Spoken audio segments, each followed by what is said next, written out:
El hígado graso es un problema que se ve cada vez con más frecuencia y que en términos médicos se llama esteatosis hepática. En el caso de que haya evolucionado hacia una inflamación del hígado, se llama esteatohepatitis hepática. Si va evolucionando más puede llegar a dar fibrosis e incluso una cirrosis. La buena noticia es que los estadios iniciales pues, son reversibles. En el momento que llegas a una cirrosis pues ya no, sería un tratamiento más paliativo. Consiste en el acúmulo de grasa en los hepatocitos, que son las células del hígado. Los hepatocitos, si nos los imaginamos como si fueran un huevo frito, pues sería como si la grasa se acumulara en el citoplasma, que sería la clara del huevo. Pues en este caso es lo que pasa en los hepatocitos. Llega un momento en que si esto se va acumulando en muchos, en una cierta cantidad, pues puede alterar las funciones del hígado, que son muy importantes, y esto empezará a dar algún tipo de síntoma o de signo que podremos detectar, ¿no? Normalmente el hallazgo es casual, a lo mejor una analítica rutinaria que se pide y entonces se ve un aumento de las transaminasas, el GOT o GPT, el AST o ALT. Estas dos enzimas están dentro de estas células hepáticas de los hepatocitos y cuando estos sufren mucho por este acúmulo de grasa se pueden romper y entonces aparecen en sangre estos enzimas. Aparte que pueden empezar a haber otro tipo de alteraciones en sangre, sobre todo conforme va evolucionando la enfermedad. Como digo, es reversible. Normalmente el tratamiento más importante será a través de la dieta y el diagnóstico se hará primero por sospecha en una analítica de laboratorio y después se hará una ecografía que nos lo confirmará. Si quieres estar seguro y quieres determinar la causa de una forma más estricta, habría que hacer una biopsia hepática. ¿Cuáles son las funciones del hígado? Tiene múltiples funciones que es interesante conocer para entender cuáles son los síntomas, signos y también las alteraciones de laboratorio que podemos encontrarnos. Es un órgano fundamental para el metabolismo, para el procesamiento de sustancias y también para distribuirlas y también para eliminarlas y para desintoxicar el organismo. Esta es una función que tiene junto al riñón. El hígado recibe todo aquello que digerimos, por lo que nos entra por la alimentación, pasa por el hígado y este lo que hará es procesarlo y distribuye los diferentes nutrientes por el organismo. Por ejemplo, sirve para almacenar energía, transforma nutrientes en energía. Ya hemos dicho que intervenía en el metabolismo de la glucosa, se almacena en forma de glucógeno en el hígado, también en otras partes del cuerpo, como por ejemplo los músculos.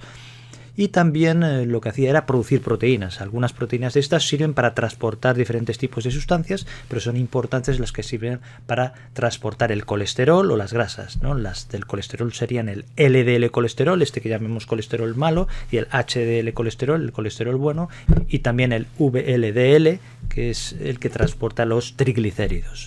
Ya dijimos que los kilometrocrones serían los que llevaban más triglicéridos, pero estos se producían a nivel del intestino, ¿no? A nivel inicial de la absorción. Después también sirve para producir sustancias que intervienen en la coagulación, es decir, tienes una herida, pues que se pueda formar el coágulo, entonces en este sentido también es muy importante, y también interviene el sistema inmune y en las defensas contra bacterias, virus y diferentes tipos de microorganismos. Entonces en este sentido también es muy importante y si se altera pues puede haber problemas de infecciones.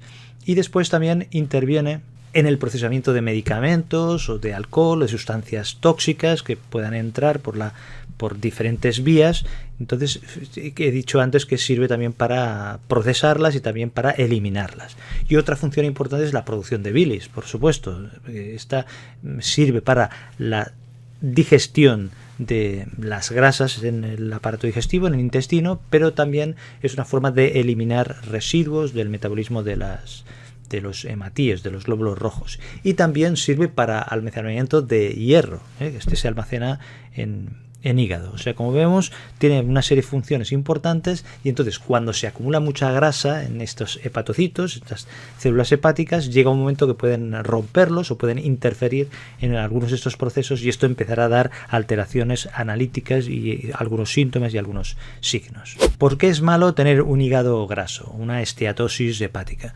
Porque se va acumulando esta grasa y cuando llega entre un 5 y un 10% del porcentaje del peso del hígado, que es grasa, llega un momento en que se va alterando la función hepática. Es decir, el hígado no cumple todas estas funciones que hemos comentado de forma adecuada y esto es lo que empezará a dar problemas. En una siguiente fase puede haber una inflamación, esto que hemos llamado esteatohepatitis, en el que ya sí que hay realmente, empieza a haber alteraciones que se detectan en las analíticas y empieza a haber ya algunos problemas.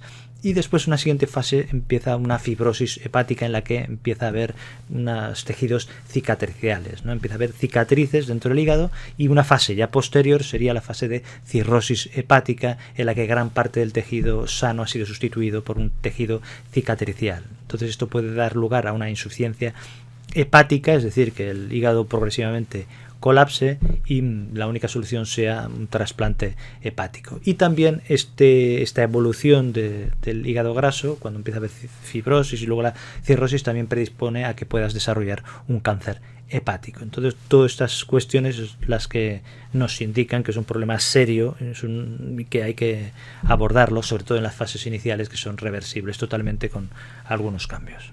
¿Qué tipos de hígado graso nos podemos encontrar? Pues hay dos tipos fundamentales. Uno es el hígado graso alcohólico y otro el hígado graso no alcohólico. El hígado graso alcohólico, como es lógico, está relacionado directamente con el consumo de alcohol. En hombres se considera que son 2 bebidas o más alcohólicas al día y en mujeres una bebida alcohólica o más al día. De unidades de bebidas se refiere, pero bueno, está directamente relacionado con el consumo de alcohol. El hígado graso no alcohólico se daría en personas o que no consumen en absoluto alcohol o que son bebedores ocasionales o que beben pero de una forma muy moderada. Entonces, en este caso no se sabe exactamente cuál podría ser la causa y se ve que está relacionado con la obesidad, con, por ejemplo, la diabetes, la prediabetes, el síndrome metabólico, aunque a veces hay personas que no tienen estos factores de riesgo y que tienen un peso normal, pero que también pueden presentar hígado graso y normalmente está relacionado con unos hábitos de vida poco saludables. Entonces es interesante saber estos dos tipos para que nos hagamos una idea de qué tendremos que hacer para solucionar o revertir el problema. ¿Cuáles son las causas o los factores de riesgo de hígado graso? Pues en el caso del hígado graso alcohólico está claro que está relacionado con el consumo de bebidas alcohólicas, eso está claro. En el caso de hígado graso no alcohólico no se sabe exactamente, pero hay unas serie de factores de riesgo que están directamente relacionados y que se pueden considerar como factores causales incluso. En primer lugar, la obesidad o el sobrepeso en general, después la diabetes mellitus tipo 2 o incluso la prediabetes, lo que se llama resistencia a la insulina, es decir, que tienes insulina en sangre, que la insulina sirve para meter dentro de las células la glucosa, el azúcar que tienes por ahí circulando. El problema es que no actúa bien los receptores, hay una resistencia a esta insulina, no puede actuar bien, de forma que no entra lo suficientemente bien la glucosa o el azúcar dentro de las células y esta se acumula en sangre. Entonces puedes tener al principio una prediabetes y con el paso del tiempo una diabetes porque realmente son elevadas las cifras de glucosa en sangre.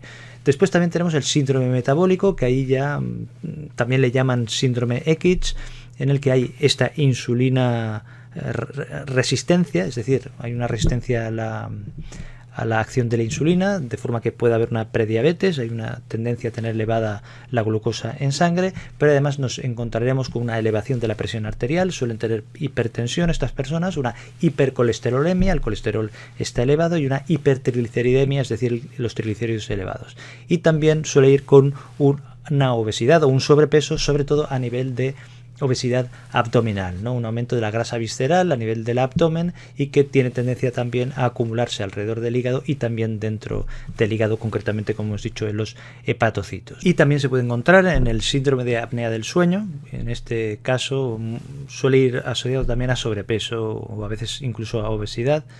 Pero lo que se ve es que la persona se despierta muchas veces por la noche porque tiene apnea, es decir, que no respira, tiene ronquidos fuertes y luego somnolencia durante el día. O sea, esta enfermedad pues puede predisponer también a tener hígado graso. También se ve más en mujeres posmenopáusicas, es decir, en las que se ha ido la menstruación. Y después, en cuanto a grupos étnicos, los que somos hispanos, pues tenemos, parece ser, más predisposición, y también los asiáticos. Y ¿Puede ser causado por fármacos? Pues sí, está relacionado con el consumo de algunos tipos de fármacos, como por ejemplo los corticoides. Los corticosteroides, pues si se consumen de una forma habitual, puede predisponer a eso y a otros tipos de problemas, pero también al hígado graso. También el tamoxifeno, la amiodarona y el diltiazem, y también el metotrexate. También se ha relacionado con el valproato y algún otro fármaco que también podría predisponer a tener un problema de estos. El tomar estos fármacos o no, pues como siempre hay que valorar el beneficio-riesgo, y entonces el gastroenterólogo, el especialista en digestivo, el hepatólogo que lleva al paciente, pues tiene que discutirlo con el médico que lo ha pautado para ver si ha de seguir la persona con el tratamiento, no queda más remedio, o habría que llegar a un equilibrio entre el beneficio-riesgo. ¿Qué síntomas presenta el hígado graso? Pues desgraciadamente no da síntomas, es asintomático inicialmente, se va acumulando la grasa y a veces en una revisión normal el médico pide una analítica y descubre que hay una elevación importante de las transaminasas, el GOT-GPT. A veces puede haber elevaciones de colesterol, un poco de glucosa, puede haber triglicéridos, a veces se presenta de forma aislada y después una ecografía confirma que realmente es un hígado graso y la persona no presenta ningún síntoma en particular.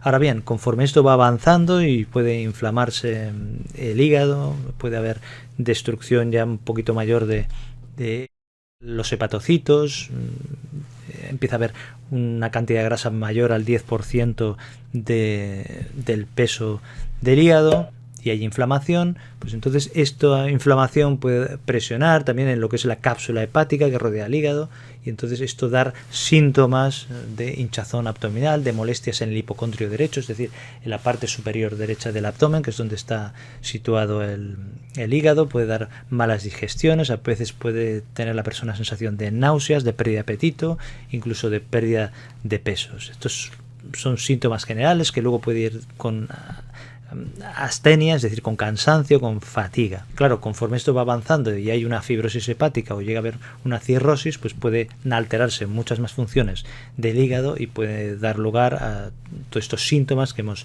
comentado otras veces del hígado enfermo, ¿no? Lo de que empieza a haber una ictericia, es decir, una piel amarillenta, que puede ir incluso con prurito, es decir, con picor, puede empezar a haber edemas o hinchazón, que puede ser en los pies, en las piernas, puede incluso en fases más avanzadas haber una ascitis, es decir, un acúmulo de líquido en el abdomen, consecuencia de la cirrosis. Puede haber alteraciones en la coagulación, predisposición a infecciones, puede haber orinas oscuras como si fuera una bebida de cola, lo que llaman coluria, unas heces claras que se llaman acolia, también producido por estas mismas alteraciones de un hígado cada vez más enfermo, alteraciones de coagulación que he comentado. Puede haber alteraciones de la conciencia, incluso pues puede llegar a un coma. Todo dependerá de la evolución y si se llega a una insuficiencia hepática, y luego también dependerá si la persona tiene la mala suerte de hacer también un hepatocarcinoma, un cáncer de hígado que también puede dar síntomas, podría hacer metástasis, en fin. Estos son síntomas progresivos, pero inicialmente esto puede ser asintomático, entonces se capta en una analítica, entonces si te ven que tienes altas las transaminasas y tienes algunos factores de riesgo, pues habrá que ponerse en marcha para prevenir y revertir la situación. ¿Cómo se diagnostica el hígado graso? Pues ya hemos dicho que muchas veces es un hallazgo casual de laboratorio, una elevación de transaminasas que se encuentra en una analítica normal, rutinaria, que se pide, y el paciente está asintomático, es decir, no refiere síntomas. Por supuesto, en la valoración inicial se preguntará si realmente hay algún tipo de síntomas de estos inespecíficos abdominales, si hay síntomas más intensos como estos que hemos dicho de ictericia, la coloración amarilla, las orinas oscuras, pues esto normalmente el paciente ya lo dirá o se lo puede preguntar, pero serán ya fases bastante más avanzadas, y lo que se pide siempre es una analítica de sangre y de orina. En la analítica pues se pide el hemograma para ver cómo están los glóbulos blancos, las plaquetas, los glóbulos rojos, y en el análisis de sangre pues se valora la glucosa, colesterol, triglicéridos, los iones, pero por supuesto se pide también el perfil hepático, es decir, las transaminasas, el GOT-GPT, que será lo que está elevado, pero también las fosfatasas alcalinas, que también pueden estar elevadas, también la gamma-GT, que es otra que puede estar elevada, la bilirrubina, que también, y después ya Se piden otras pruebas según lo que se pueda sospechar, a veces para descartar enfermedades más raras, como es la hemocromatosis, que aquí habrá un nivel de ferritina muy elevado, que muchas veces sin hemocromatosis también estará elevada la ferritina, pero es mucho más exagerado en el caso de la hemocromatosis. Después también la enfermedad de Wilson, con los niveles de cobre, y después la alfa-1 antitrisina y otras. Se puede buscar la hipobetalipопроteinemia y otras enfermedades. Después, si salen las transaminasas elevadas, esto se valora después con una ecografía abdominal para valorar cómo está el hígado. Y normalmente esto, si hay un nivel de afectación por grasa suficiente, pues nos dará el diagnóstico, y en casos en los que hiciera falta, pues se podría pedir una biopsia hepática y también para determinar la causa. Todo dependerá un poco del contexto y las circunstancias. Después, otra prueba que se pide es la elastografía, que es un tipo de ultrasonografía o de ecografía que es más específica y que nos valora el grado de fibrosis hepática o la afectación que tiene el hígado por la grasa. A veces también la elastografía con una resonancia magnética. La elastografía es esto que llaman FibroScan, que sería una marca comercial. Y después también los TACs, las resonancias magnéticas nucleares y las pruebas complementarias que se consideren oportunas. ¿Cuál es el tratamiento y la prevención del hígado graso? Hablo de los dos temas a la vez porque son prácticamente lo mismo. Uno es para revertir la situación de un hígado graso al hígado normal, sano, y el otro es para evitar que el hígado sano se transforme en un hígado graso. Sobre todo hay que ir con cuidado si tienes antecedentes familiares de hígado graso, sobre todo que tengas algún antecedente familiar de primer grado que haya tenido una cirrosis hepática y que no haya sido por el alcohol. Entonces hay que estar al tanto porque podría ser que hubiera un factor genético, ¿no? O que también podría ser una enfermedad de estas genéticas que son raras, que he comentado en el diagnóstico, que a veces hay que descartar. Entonces, ¿qué es lo que hay que hacer? Pues si has seguido hasta aquí lo que hemos comentado, es un poco sentido común. Si hemos dicho que el alcohol era una de las causas de hígado graso, pues habrá que eliminar el alcohol de forma radical, cualquier tipo de bebida alcohólica. Pero si es un hígado graso no alcohólico, también habrá que eliminar el alcohol, porque si ya tienes un hígado graso, si le vas poniendo pequeñas dosis de alcohol, lo estarás haciendo sufrir más. Entonces, lo mejor es eliminarlo totalmente. Y por supuesto cualquier otro hábito tóxico, como por ejemplo el tabaco. O sea que esto sería lo primero. En segundo lugar, ya hemos dicho la obesidad, pues el control de peso. Pero el control de peso y el evitar el sobrepeso o la obesidad se ha de hacer de una forma progresiva, porque las pérdidas muy bruscas de peso también son nocivas para el hígado, para la vesícula, y pueden afectar, como ya hemos comentado en otros vídeos. La estrategia también importante es la actividad física, el ejercicio físico, cada uno según sus posibilidades. Porque esto va bien, no solo para el hígado, sino para el organismo en general y para la salud cardiovascular en general. O sea que la actividad física, según las posibilidades de cada uno, es muy importante. Hay que tener en cuenta también la dieta. O sea, todo esto que comentamos es el estilo de vida saludable que una y otra vez vamos repitiendo. Esto de la dieta o de la alimentación sana, junto a la actividad física y a la eliminación de hábitos tóxicos, es muy importante, pero no solo si tienes obesidad o sobrepeso, sino también si tienes un peso normal, porque hay personas con un peso normal que también tienen hígado graso y lo tienen por un estilo de vida poco saludable. Entonces esto es importante en general, y es importante, como he dicho, para la prevención y para también evitar el que progrese la enfermedad si ya la tienes, o con el objetivo de revertir la situación, que se puede revertir. Entonces, la alimentación, lo que hay que enfocarse en consumir alimentos sanos, es decir, las grasas buenas e hidratos de carbono buenos, y eliminar todo aquello que sea refinado, procesado, o lo que se llaman las grasas malas, entre comillas, o los hidratos de carbono refinados, los azúcares simples, que esto es lo que más perjudica porque llega al hígado y esto lo transforma, todo el exceso de calorías lo transforma en grasa que se puede acumular en el hígado, bueno, y en el resto del cuerpo. Lo que se recomienda en general es la dieta mediterránea, que es una dieta rica en verduras.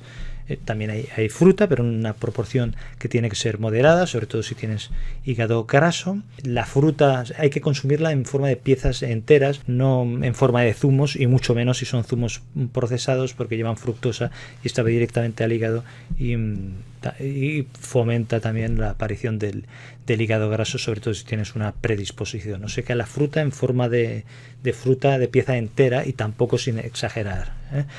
Como digo, frutas, la verdura, sobre todo de la verdura de hoja verde, y después, cuanto a la carne y al pescado, pues las carnes blancas es lo que se recomienda, la dieta mediterránea, que son las de ave, y después en el pescado pues se recomienda el pescado azul, que es el que lleva grasas de las buenas, digamos.